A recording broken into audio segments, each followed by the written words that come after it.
Recently, someone won $95 million in a lawsuit against Apple for their Siri going off after they disabled her in the app. Once I learned about this, I was intrigued to see if other people had the same experiences and how they felt about someone winning $95 million for it. Here's what they had to say. I think it's weird and it's an invasion of privacy. I don't think it should be allowed. Is unethical as an invasion of privacy. I think it's very personal. Creepy. It's violating our privacy.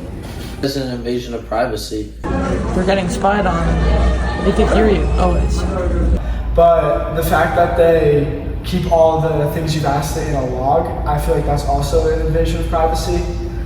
If I'm looking up stuff that I want to look up, why should they know I'm looking that up? Something that's violating your privacy. Kind of weird and creepy. I personally don't like the idea that websites can take my information on what I'm looking at and then give it to people that want to sell stuff to me. Crosses the line between. Like, it gives into my personal life, and for me that doesn't sit right. To no surprise at all, almost every single person I interviewed felt the exact same way, that their phone was listening to them when they weren't asking them to. I'm sure we've all had our phone listen to us or feel like it's listening to us, or maybe our Siri responded when we weren't asking her to. But everyone always asks the same questions. Why is it doing this, and how is this legal? Well, it's legal because you accepted it in your terms and conditions. You just didn't read them. In the terms and conditions you have when you get a phone, Apple does not bluntly state that they will be listening to you, even if you disable your microphone. But there's loopholes to it. You allow access to your microphone, then that means your microphone can always be on. But if you don't allow access to your microphone or certain things that allow them to listen to you, well, then your phone just won't work. So either way, you have to click accept to these things, or else you can't have a phone. After hearing that, I know you all are probably saying, okay, maybe I didn't read the terms and conditions, but how and why should I have even read the terms and conditions on something that's my own personal device? And when did this become an issue? Well, through my research, I found that this became an issue, or at least extremely publicized, back in 2016, when Facebook started asking their users to allow the access to their camera and their microphone. In an interview Mark Zuckerberg had back in 2018 about Facebook, an interviewer asked him if they were listening to their users, to which he replied no. That wasn't true. Yes or no, does Facebook use audio obtained from mobile devices to enrich personal information about its users? No.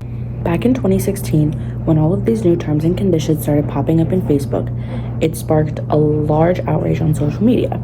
People were questioning it and confused, which gave them publicity.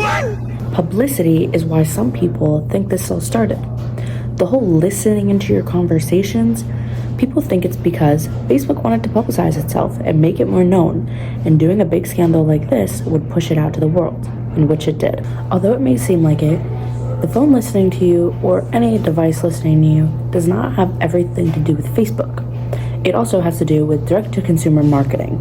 Roughly, direct-to-consumer marketing is when if you mention something around or near a device, like you want to go on a vacation or something like that, your phone will then take that and push out an ad to you about booking a hotel or something in a vacation spot to try and get you to buy it.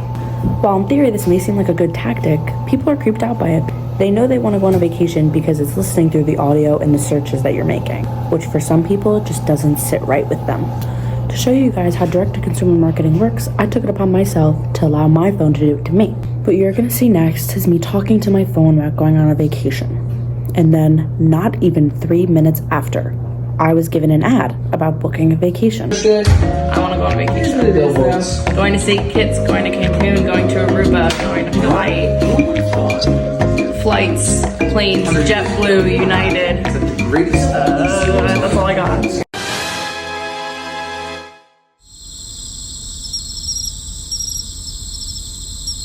After figuring out all of this information, the main question I'm left with, and I bet all of you are left with, is what will the future look like? In America, tech continues to advance in many, many ways.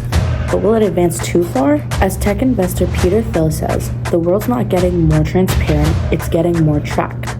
So, will we be tracked even more in the future through our phones and devices?